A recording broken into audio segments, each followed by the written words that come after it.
see, what do you think? So I'm just going to tell everybody how this started. I've been getting comments for the last 2 weeks about different things dealing with sports, and people asking me my opinion about what do I think is going to happen. But I also wanted to give some information of what I've been thinking about pertaining to PWCC Ebay and what's going on with Fanatics. So I thought there's no better outlet for me to just sit down and talk to you about what are my thoughts.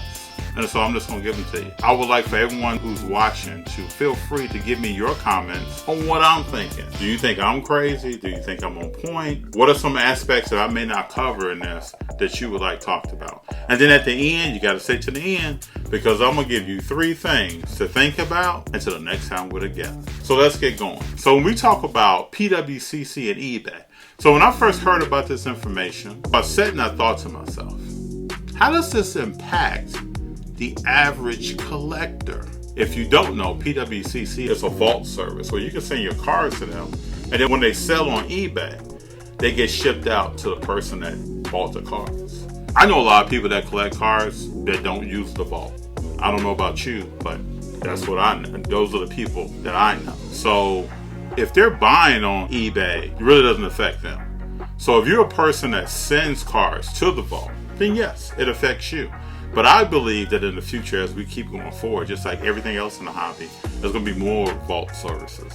More services for the consumer to get around certain charges that are on eBay, like sales tax. So I thought to myself, this doesn't affect me too much as a collector.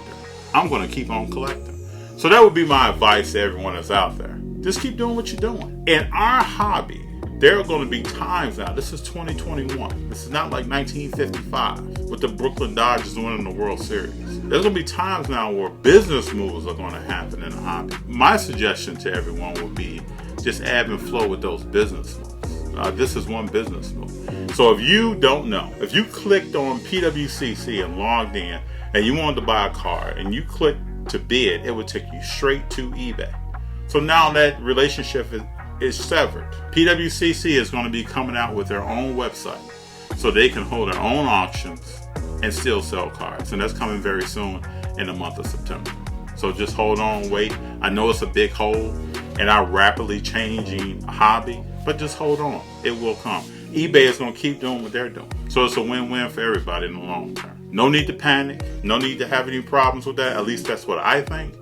But I don't have a lot of cards in the vault. If I had a lot of cards in the vault, I may think differently. But that's just FD's opinion. So the second thing that I want to talk about is Fanatics. I've heard a lot of people, I've even had some friends that I have contact me and say, FD, what do you think about this Fanatics thing? And I tell everyone that I've talked to, and I'm going to say the same thing here, is just slow down and think about what's going on. So in the last 6 to 9 months, there's been a lot of talk about the hobby is in a decline. People have made investments that they're never going to recoup. What is the hobby going to do in the future? I even talked to some people at the National that really said the same thing. I don't know what's going to happen after the National. I'm kind of worried. I see the Fanatics thing with Major League Baseball, football, and basketball. And the card deal that they have signed is great for the hobby in many ways. One way is this. Let me pose some questions to you. What if you opened a pack in the future? Now, we're talking about more than 5 years from now. But let's say you open a pack in the future, and that was an on-card autograph of Michael Jordan with a jersey swatch in there that was actually game used from a particular game. You'd be excited about that, wouldn't you? I think you'd be excited. I saw a card the other day on eBay that had a Logo Man. It was a Logo Man card. And when you turn the card over and you read the back, the logo was not from any particular player, and it may not even have been game used. Just think about that.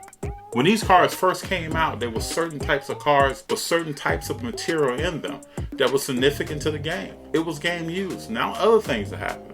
I believe that with Fanatics coming in, I really started paying a lot of attention to Fanatics when they purchased Steiner Sports. I don't know if a lot of people remember this. About a year or two ago, purchased Steiner Sports. And Steiner was a place that I always looked at for certain types of autographs that I didn't see other places. And they also still sold cars at the time. So when Fanatics took them over, I saw them growing. I asked myself, where is this going? I believe that we're going to see in the future. Now, I could be wrong. These are just my thoughts. In the future, we're going to see better cars with more memorabilia in them, more connections to these players, more autographs on card, probably less stickers, things like that. We're going to take, technology-wise, going all the way back to the 89 Upper Deck set with Ken Griffey Jr. That was a big step in technology. We're going to see more technology now probably coming to the car market than we've ever seen. I think the players are going to have more of a hand in what their cars look like, what's going on with them, what kind of materials in them. Fanatics is going to dump a lot of money into R&D to understand where the car market is going. What does the consumer want?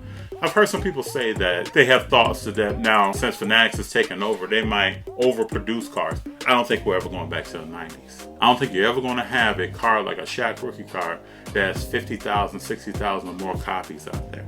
I don't think we're ever going back there. Anyone that understands the hobby, and I think Fanatics is going to be smart enough to have people in play to understand what the collector wants, and they're going to give the collector more of what they want. So just be patient.